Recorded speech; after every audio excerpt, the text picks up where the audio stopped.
We need to get one thing straight, and this is a hill I will absolutely die on. Welcome to the advice and logic of the modern Western woman. This is not a feminine woman. And I don't believe in feminine, masculine, gender roles bullshit, but if you want to talk about those, this is not a feminine woman. This is a woman that is deeply, deeply, deeply in her masculine.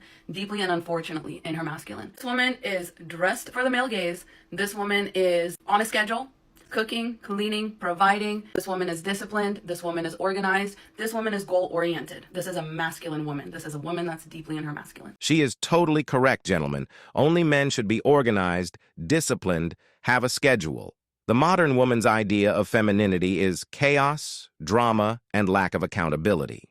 Most importantly, this woman is inside and not outside. Women don't belong in a house, in a four-wall constrained space on a tight schedule, providing food and comforts for a man. That's not feminine. The ancient feminine is described as wisdom, as creativity. Yes, nurturing, but definitely not coddling, as in preparing food for somebody or as in cleaning somebody else's house. Nurturing typically referred to the woman's relationship with nature and with her own children. This is a woman in her feminine. This is a nymph. This is a woman who's at one with nature. This is a creative woman. That's why they used to get kidnapped and trapped by men, is to be their muse. He typically did not like that. So they did not like living with men. They did not do any cooking or cleaning, I don't think. They spent most of their time trying to run away back into the woods. She's a genius. Women did used to prefer to live at the foot of a tree in forests with no food, cover, warmth, or protection. And when those oppressive men came along to bring them to shelter and warmth, with food and protection, those tree-nurturing feminists used to run away and escape back into the woods to nurture the trees, as was their dream to be free. And all of these claims are based on rigorous scientific studies, of course. Let's listen to some more of this modern feminist theory. This is your real feminine woman. She's full of wisdom, she's full of connection with the world, with nature, and she is full of freedom. She's free-flowing, she's formless. The definition of femininity we get from like the Bible, all that happened because agriculture became the standard. Really, women did need to be trapped once and for all, and that's what happened.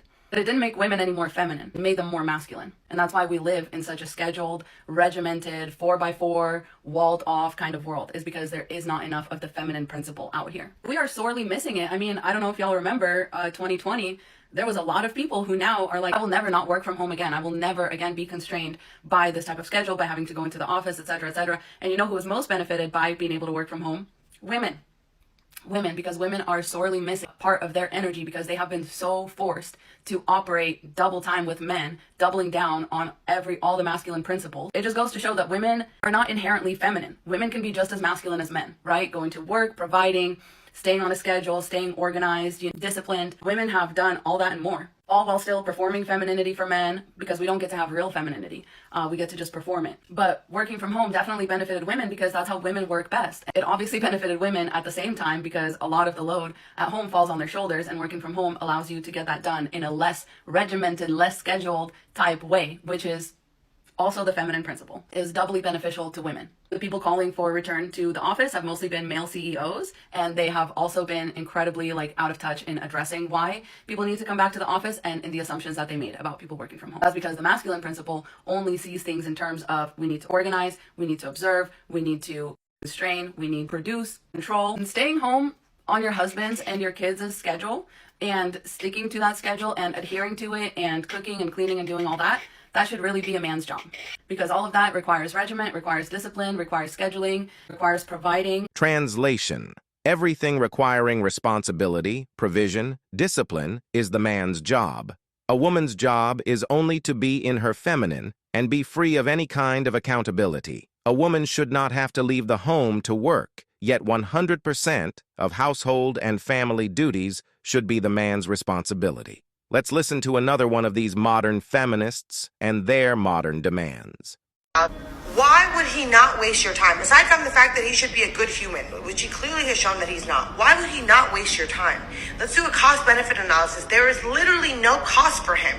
Okay, go watch that whole video. It's in my caption. Because this is spot on. They have no reason to not waste your time. Because I don't know if you get this yet, but men benefit more from romantic relationships and marriage than women do. Absolutely untrue.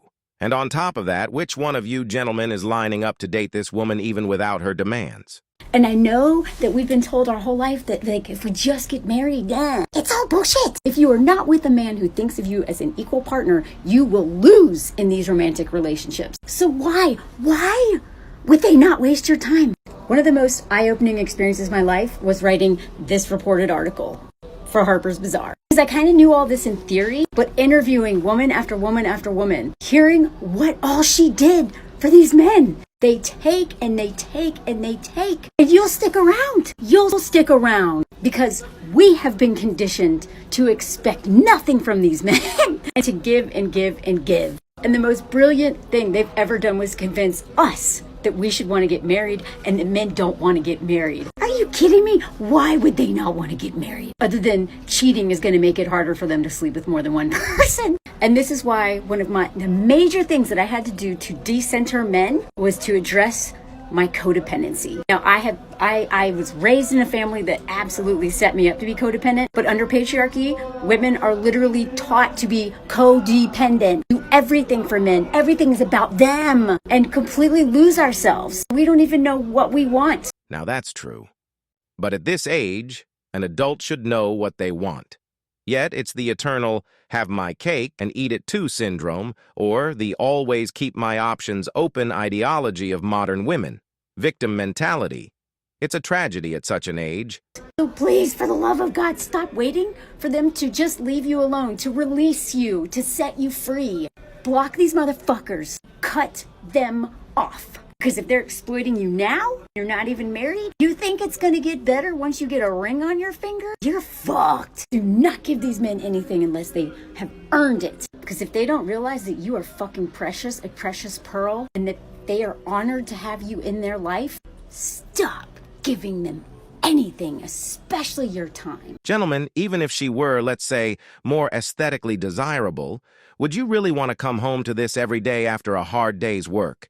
And listen to this kind of attitude and hatred, all aimed at you, but actually based on all of the multitude of other men with whom these modern women have been casually sleeping with, instead of learning how to build a mutual relationship. Remember, gentlemen, sometimes the juice is just not worth the squeeze. Let's take a look at a more reasonable, healthy female's attitude. So I have a really hard time answering this question just yes or no, so I'm probably going to make this unnecessarily long-winded.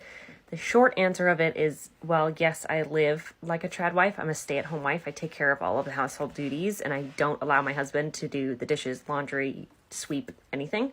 I don't believe like anything else that goes with being a trad wife when you Google it. I don't believe that a woman's place is inside the home. I believe a woman's place is exactly where she wants to be. I didn't ever have a dream of being a stay-at-home wife.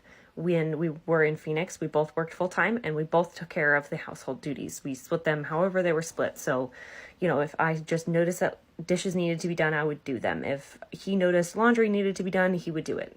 And neither one of us believe in gender roles because we are in a partnership. So we both do the tasks that need to be done. And that's it. I personally have found a lot of identity and a lot of joy in being a stay-at-home wife. And it's made life a lot easier for both of us because I know that I have all the time in the day to get all the chores done inside of the house and technically outside that need to get done without having to worry about making money on top of that. So that's my husband's job. He worries about making the money and then he comes home to a clean house and dinner ready. But when you look up trad wife online, there's a lot of toxicity that goes with it, and I don't agree with any of it. And women especially tend to think that being a trad wife means that your husband doesn't respect you and he walks all over you, and that is 100% not the case here. And I wanted to make that very clear when I replied to this. My husband is an incredible man. I am the luckiest woman in the world to be his wife. There has never been a single day where he has not thanked me for everything I do inside the home. Every time he sits down for dinner, he says, "Thank you for making me a delicious hot meal." When he gets up to put his dishes in the sink and I yank them from his hands, he looks at me with the most love in his eyes and says, "Thank you."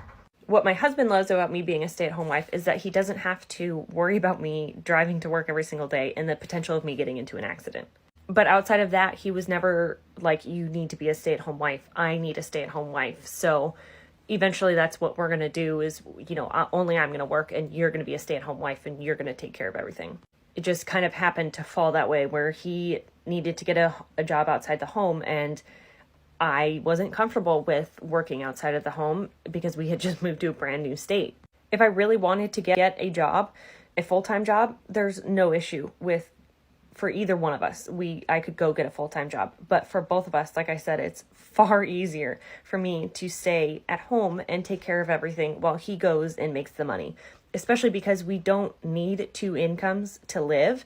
If we did, then that would be a different story. You know, we did in Phoenix. I needed to have a job in order for us to live in Phoenix, but we moved out here and we don't have bills really. So one income is more than enough. And eventually we want to get to the point where we can make money solely at home so he doesn't have to work outside the home, which at that point, then taking care of the property and doing the household duties would again be split.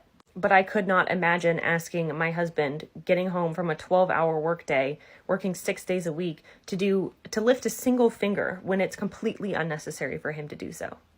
I love my husband, and I want him to come home to a hot meal in a clean cabin.